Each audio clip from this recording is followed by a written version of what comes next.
Hello, my name is David James Smith, MD.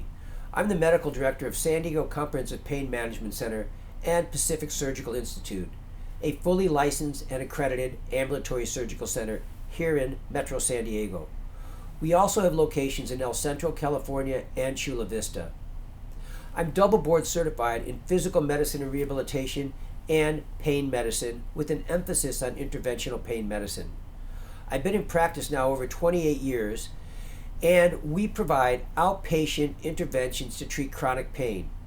Some of the advances in the last 8 to 10 years have revolutionized the treatment of chronic pain and spinal disorders. Previously, many of these disorders had to be treated with hospitalizations and required months of rehabilitation. Current advances allow us now to treat these same conditions with outpatient procedures. This allows you to return to function quickly and to get out of pain faster. I hope you enjoyed this digital video library that we have created that shows some of the more exciting advances in interventional pain medicine. Look for us on YouTube at San Diego Pain Center. Once again, I hope you enjoy these videos, and please feel free to contact us and check us out on social media as well. Thank you. This procedure is called a intrathecal pump trial, and we are going to mark an area on the low back. I don't know if you can see that image there to the left. Lots of hardware in this patient's back, and we use these for failed back syndrome and chronic neuropathic pain. Pump trials are done to determine if the patient is a good candidate for a permanent pump implant. And the pump that we use is a Medtronic SynchroMed 2, a 20 or 40 milliliter pump. I'm anesthetizing the skin with lidocaine 1%, getting it nice and deep so the patient doesn't feel anything. We can use sedation with this, and if patients are nervous, we do. As with all of our procedures, conscious sedation is provided. There's a lot of hardware in there in the form of isola rods.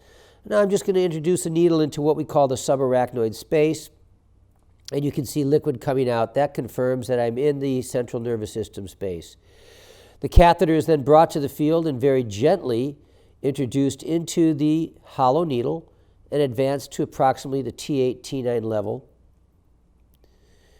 And it's usually done without complication, usually 98% of the time, and it's painless.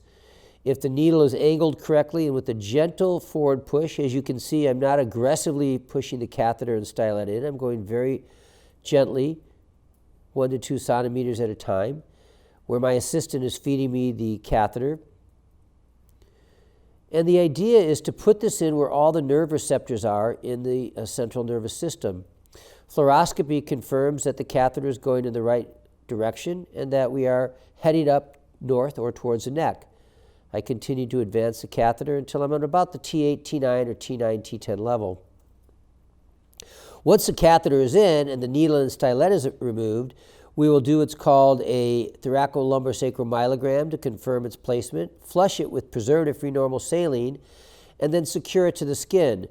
This catheter will then be attached to a transition port or connector, which you see right there, and then it will be hooked to a digital CAD pump that will deliver a certain amount of medication per day.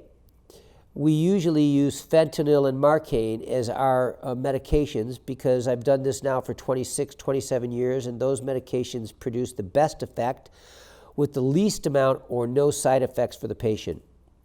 So I'm a big believer in those two medications for the trial. I've confirmed that I'm in the right spot. I'm going to use some Omnipaque, which you see right here, to produce my myelogram. And Omnipaque is very viscous, so that takes a long time to go through the catheter. And we'll get a picture of the myelogram, which you can barely see on the screen, but trust me, that's the myelogram.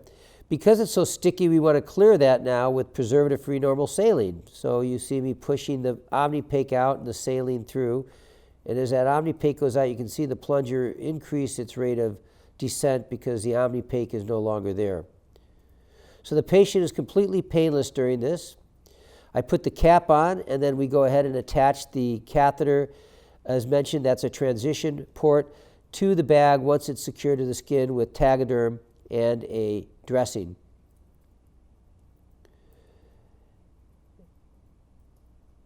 The pump trial starts at 0.2 mils per, a rate of 0.2 mils per hour, I believe, and is kept in for approximately 7 days. IV antibiotics are given for the trial, and PO antibiotics are given during the 7 days. We encourage patients to come in every other day for rate adjustments. We also make them make a pain diary so we can see how much we've decreased their pain and we decrease their oral opioids, or they completely stop their oral opioids when this is being used. This is the transition port being hooked up to the CAD pump that already has a medication prepared. This will be again secured with some more dressing. The nice thing about a intrathecal pump trial done this way is it's much superior to determining successful outcomes for pump implant than a single shot is. A single shot done in a hospital is really artificial, in my opinion, and doesn't do anything to determine whether or not you're going to have a successful pump implant. However, by letting the patient resume their life, having them keep a diary, becoming functionally active, decreasing their opioids over 5 to 7 days, if not completely stopping the opioids, you now have a real-time diary as to the efficacy and effectiveness of a pump trial in real time. So for those of you who think that a single shot is the right way to go, I respectfully disagree with you. I think it is absolutely not the right way to go, and that if you really want to get a good idea as to whether or not your patients will respond to a permanent pump implant, a catheter subarachnoid intrathecal infusing for 7 days is the way to go. And there it is, voila. There's the catheter in the subarachnoid space, clearly going up at the T8, T9 level.